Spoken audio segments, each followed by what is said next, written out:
یا اسی طرح سے خود نوشتوں کی بات لے لی جائے تو اس میں بہت حد تک مصنف اور فنکار جو ہوتا ہے وہ ہم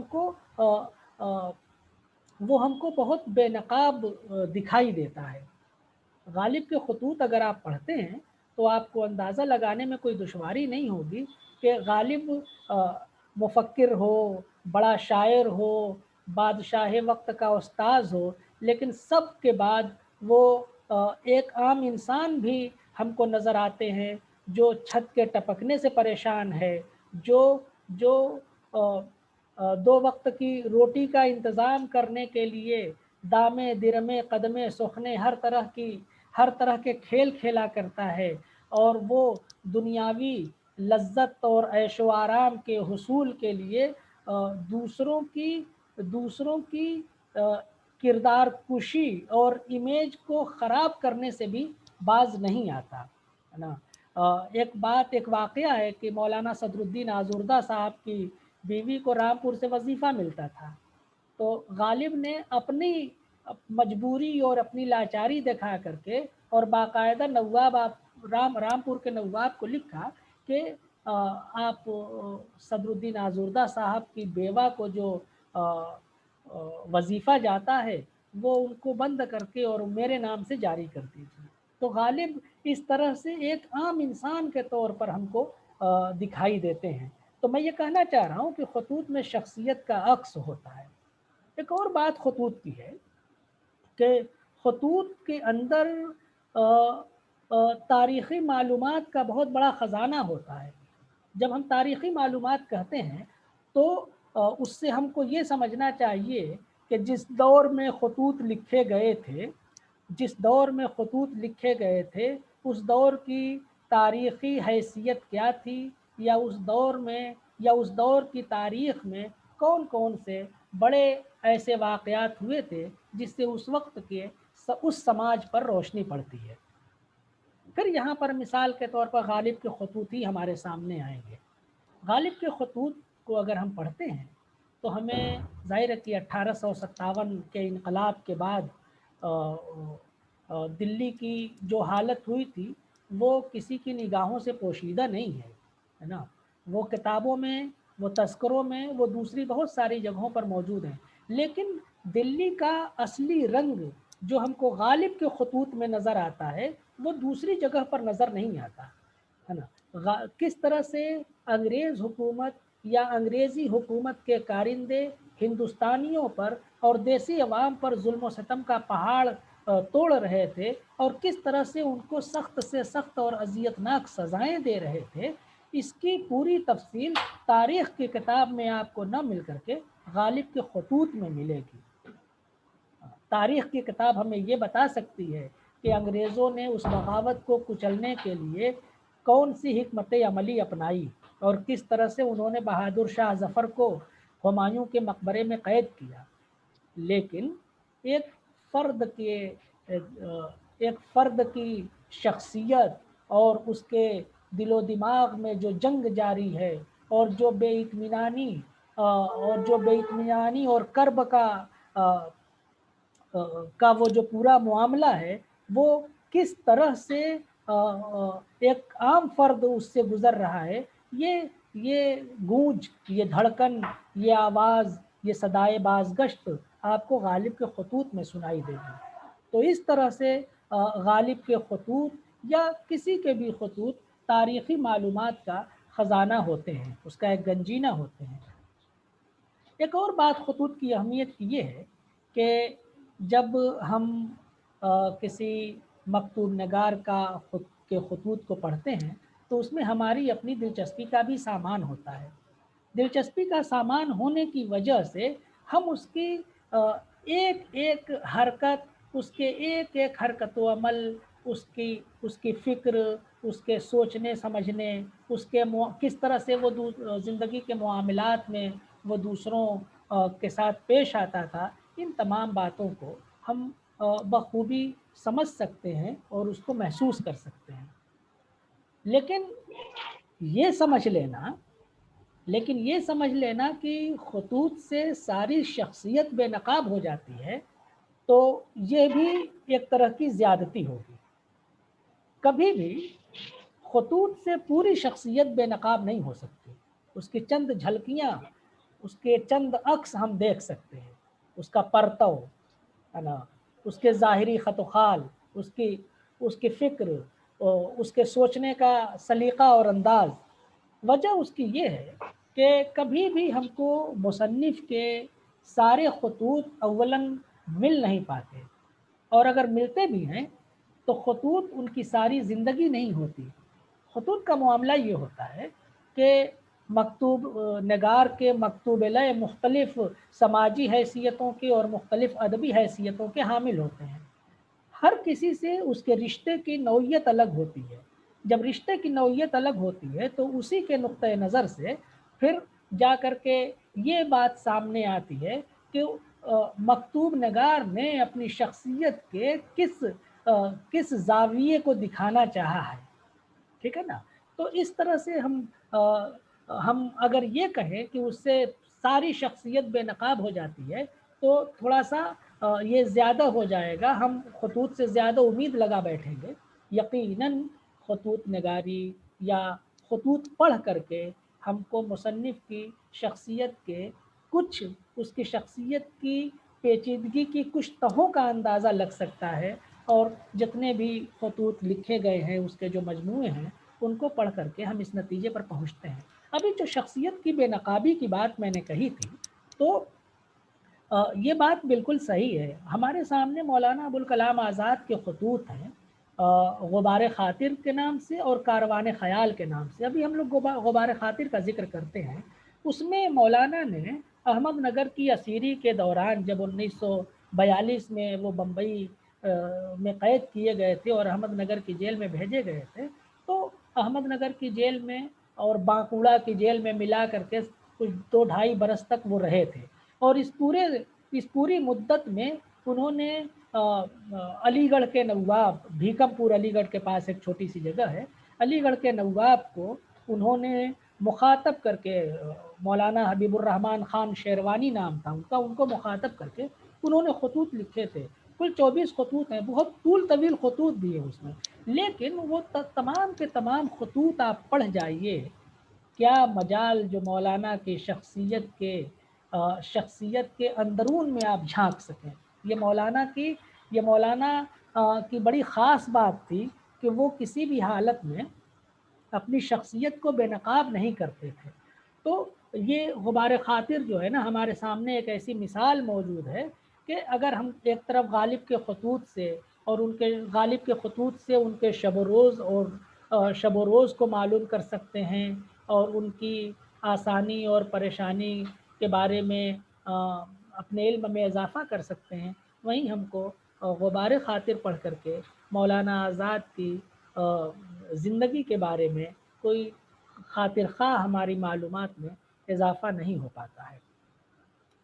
ایک سوال اور بھی ہے کہ ذہن میں آتی ہے یہ بات کہ جو اردو خطوط نگاری کا سلسلہ ہے وہ عربی اور فارسی کے توسل سے آیا ہے. یہ بات تاریخی طور پر ثابت ہے کہ جب ڈاک کا انتظام مضبوط ہو گیا، رسل و رسائل اور آمد و رفت کے وسیلے بڑھ گئے، تو خطوط نگاری کو اس سے بڑا فروغ حاصل ہوا. اس طرح سے خطوط نگاری کو ہم تہذیب کا اور تمدن کی ایک علامت کہہ سکتے ہیں. یعنی ایک طرف تحریر میں اضافہ ہوا اور دوسری طرف مادی ترقی کی جلوہ سامانیاں اس طریقے پر سامنے آئیں کہ سڑکیں ہیں، شاہراہیں بنی ہوئی ہیں، سواریاں آ جا رہی ہیں، اور خطوط کے آنے جانے کا سلسلہ شروع ہوا، بہت مضبوط ہوا. اور اسلامی دور حکومت کے بعد جب یہ ہندوستانی، یعنی جب بر صغیر کی بات ہم کرتے ہیں اور ایران کی بات کرتے ہیں، تو چاہے غزنوی دور ہو، چاہے خلجی دور ہو، چاہے تغلق کا زمانہ ہو، اس تمام عہد میں خود شیر شاہ سوری اور مغلوں کے دور میں بھی ڈاک کا انتظام بے حد مضبوط تھا. مولانا سید سلیمان ندوی نے ایک جگہ لکھا ہے کہ خطوط کو فروغ دینے میں اسلام نے اور اسلامی حکومتوں نے، میں مفہوم بیان کر رہا ہوں، اسلام نے اور اسلامی حکومتوں نے جتنی ترقی کی ہے یا جتنی کوششیں کی ہیں عالمی تاریخ کے پاس اس کا جواب نہیں ہے۔ ایک سوال یہ پیدا ہوتا ہے کہ کیا خطوط مختصر اور طویل دونوں ہو سکتے ہیں؟ اس کا جواب ہاں میں ہے، اس کا جواب ہاں میں دیا جا سکتا ہے۔ وہ اس طریقے پر کہ غبار خاطر کے بعض خطوط آپ پڑھیں گے تو ان پر پورے پورے انشائیوں کا شبہ گزرے گا، یعنی 10 15 20 صفحات میں مولانا نے ایک خط کو سمیٹا ہے، اور خط کیا ہے؟ وہ انشاء پردازی کا بہترین نمونہ ہے، ذاتی حالات اور نجی کیفیات کا اس میں عمل دخل بہت کم ہے۔ نہ جانے مولانا نے کس نیت سے وہ خطوط لکھے تھے۔ تو خطوں کی طوالت کی کوئی حد مقرر نہیں ہے۔ اختصار کی کیا حد ہے؟ دو چھوٹے چھوٹے واقعے آپ کو سنانا چاہتا ہوں۔ مولانا شبلی اور مہدی افادی اردو لٹریچر کے عناصر خمسہ والے۔ تو مہدی افادی کے رشتے بہت خوشگوار تھے، ادبی رشتہ تھا دونوں میں۔ شبلی ایک مرتبہ اعظم گڑھ سے الہ آباد جا رہے تھے، انہوں نے مہدی افادی کو خط لکھا، اور انتردیشی یا پوسٹ کارڈ جو بھی رہا ہو، پتہ نہیں تم لوگ پوسٹ کارڈ اور انتردیشی جانتے بھی ہو کہ نہیں جانتے ہو، کیونکہ ادھر 20 25 سال کے وقفے میں جو آپ کی عمر ہے نا، 20 25 سال کے عرصے میں زمانے نے اور ٹیکنالوجی نے اتنی ترقی کر لی کہ بہت سارے پرانے یا قدیم رسل و رسائل کے اور خط و کتابت کے جو وسیلے تھے وہ سب آثار قدیمہ کا حصہ بن گئے ہیں۔ تو شبلی نے پوسٹ کارڈ پر یا جو بھی خط کا جو وسیلہ رہا ہو اس پر صرف شبلی لکھ دیا ہے نا۔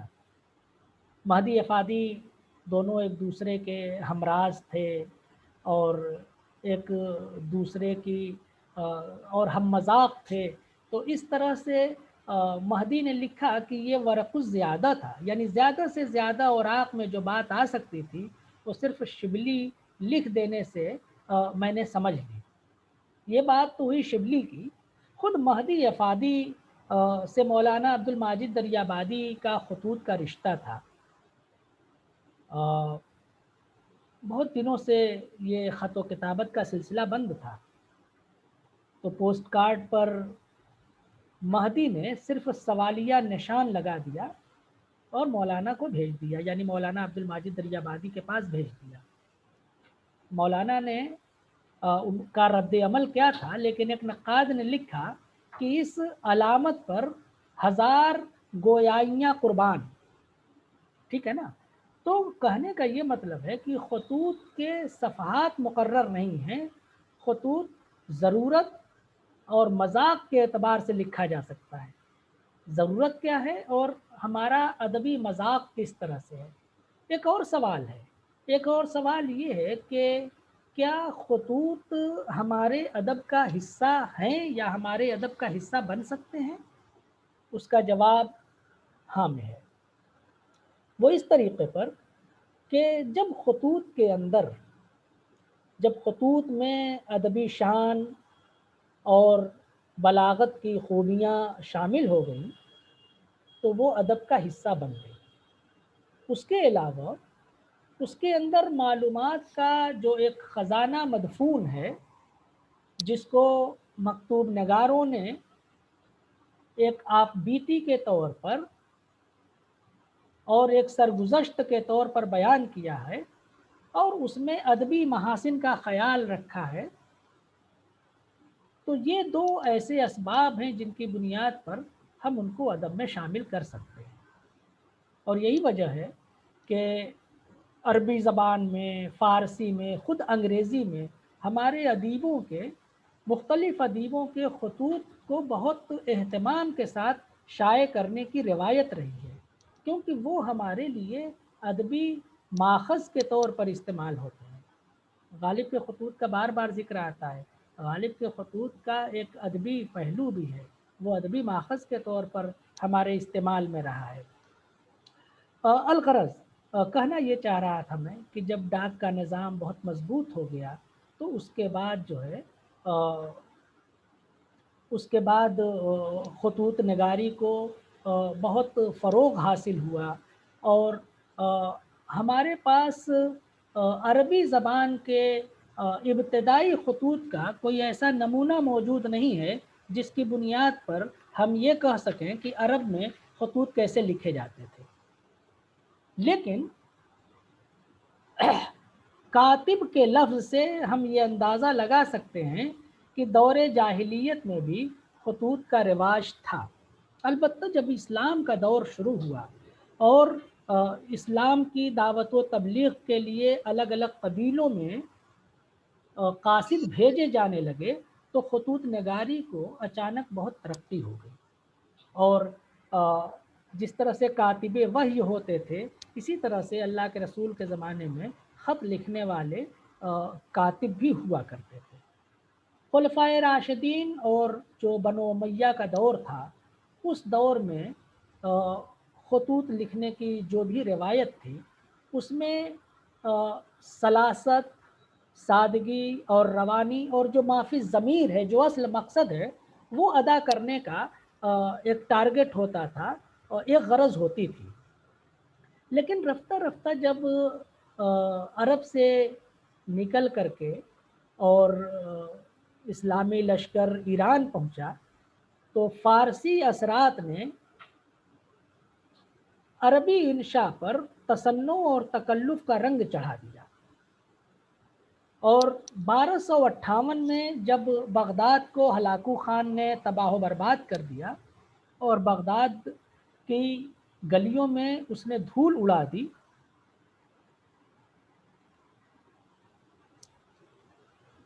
تو عربی زبان اقتدار سے تقریباً محروم ہونے لگی اور اس کی جگہ فارسی زبان کی حاکمیت قائم ہونے لگی۔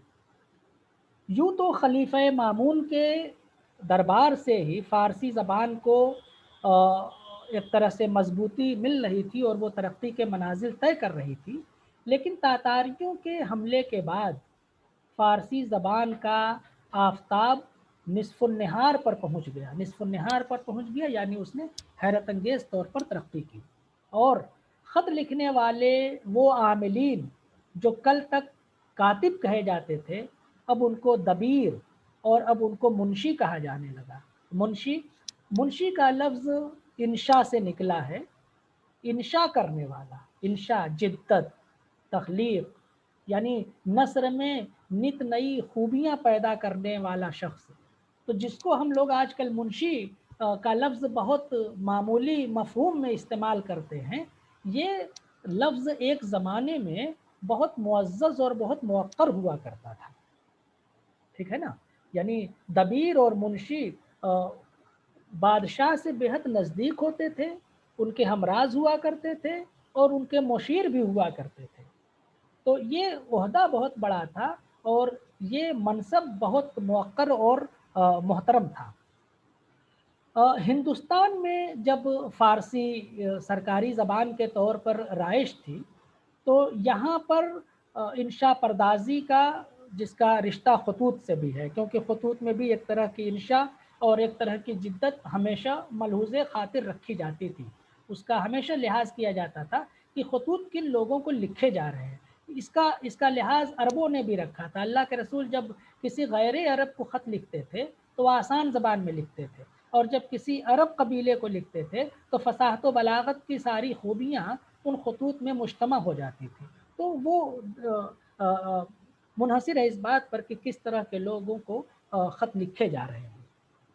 ہندوستان میں جب فارسی کا دورہ ہوا تو ایک لمبی فہرست ہے۔ امیر خسرو کو لے لیجئے، ان کی ایک کتاب دلائل الاعجاز کے نام سے ہے۔ بہمنی سلطنت میں محمود گاما نام کا ایک بہت بڑا وزیر تھا اور اس نے علم و ادب کے فروغ میں بہت نمایاں کارنامہ انجام دیا۔ تاریخی کتابوں میں آپ نے پڑھا ہوگا، دلائل ریاض الانشاء کے نام سے اس کی کتاب ہے۔